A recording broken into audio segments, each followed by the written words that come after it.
ధనుసు రాశి వారికి 12 సంవత్సరాల తర్వాత 6వ స్థానంలో శుక్ర భగవానుడు స్వక్షేత్రంతో గురువు సంచారం చేయనప్పుడు ఎలాంటి ఫలితాలు ఉంటాయో ఈ వీడియోలో సవివరంగా సంపూర్ణంగా తెలుసుకుందాం. ధనుసు రాశిలో ఏ నక్షత్రాలు వస్తాయనగా మూలా నక్షత్రంలోని 4 పాదాలు, పూర్వాషాఢ నక్షత్రంలోని 4 పాదాలు, ఉత్తరాషాఢ నక్షత్రంలోని 1 పాదం కలిపితే ధనుసు రాశి అవ్వడం జరుగుతుంది. చాలామందికి పుట్టినటువంటి కాల సమయంలో డేటా ఆఫ్ బర్త్లో లేనటువంటి కారణం చేత పేరు యొక్క మొదటి అక్షరాన్ని అనుసరిస్తూ రాశిని తెలుసుకునే ప్రయత్నం చేద్దాం.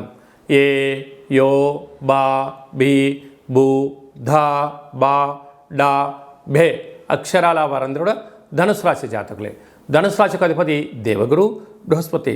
వీరికి తృతీయంలో శని సంచార స్థితి ఉండడం, అర్ధాస్తమ కుజుడు అర్ధాస్తమ రాహువు కారణం వలన, కుజదోష ప్రభావం కారణం వలన చిన్న చిన్న విషయాలకు ఆందోళన తగదు. నిత్యము మిమ్మల్ని ఇంట్లో వాళ్ళు, ఆఫీస్లో వాళ్ళు, తల్లిదండ్రులు, అత్తమామలు, బంధువులు, మిత్రులు, స్నేహితులు, సన్నిహితులు అనేక మంది మీ ఆదాయం పైన, మీ జీవన విధానం పైన, ప్రతి విషయం పైన మీ పైన కన్నేసి ఉంచారు అని చెప్పి గమనించాలి. విజయం కలిగితే మా వైపే మీకు విజయం కలిగిందని చెప్పి వారే మీ విజయాన్ని పండగలా చేస్తారు. ఒక్క అవగింజంత తప్పు జరిగి ఎక్కడో ఒక అడుగు వెనక్కి వేస్తే ఇదంతా నీ వైపే జరిగిందని చెప్పి మిమ్మల్ని ముప్పేట దాడి చేయడానికి అనేక మంది శత్రువులు పొంచి ఉన్నారు. ధనుసు రాశి జాతకులు తస్మాత్ జాగ్రత్త. అలాగే పంచమ స్థానంలో బుధ శుక్ర సంచార స్థితి ఉండడం వలన నూతనంగా వివాహమైన వారికి సంతాన యోగం, పిల్లలకు మంచి బుక్స్, మంచి బ్యాగ్స్, మంచి డ్రెస్సులు, అలాగనే పిల్లల యొక్క ఆలోచనకు అనుకూలంగా వారికి మంచి ఎడ్యుకేషన్ సంబంధించి ఉద్యోగానికి సంబంధించిన ఎక్విప్మెంట్స్ కొనివ్వడం, స్థిర చరాస్తులు సొంతం చేయాలని మీ కోరిక నెరవేరబోతుంది. 12 సంవత్సరాల తర్వాత శుక్ర భగవానుడు వృషభ రాశిలో సంచారం చేస్తూ ఉండగా గురువు అక్కడే కలిసి ఉండడం, అక్కడే రవిచేత వీళ్ళిద్దరు హస్తగతం అవ్వడం వలన దయచేసి అప్పులు ఇవ్వద్దు, అప్పులు తెచ్చుకోవద్దు. దూర వాయు జల ప్రయాణాలలో అనవసరమైన ఖర్చులు పొంచి ఉన్నాయి.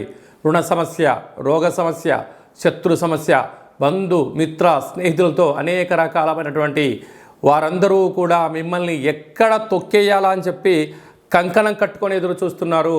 కనుక వీలైనంత వరకు దూరంగా ఉండండి, ఏకాంతంగా గడపండి, ఆధ్యాత్మికంగా ఉండండి, ధర్మ మార్గంగా ఉండండి. మీ ఉన్న చోటనే ఆనందాన్ని ఎత్తుకులాడుకోండి. ఆనందం అనేది డబ్బులు ఇస్తే రాదు.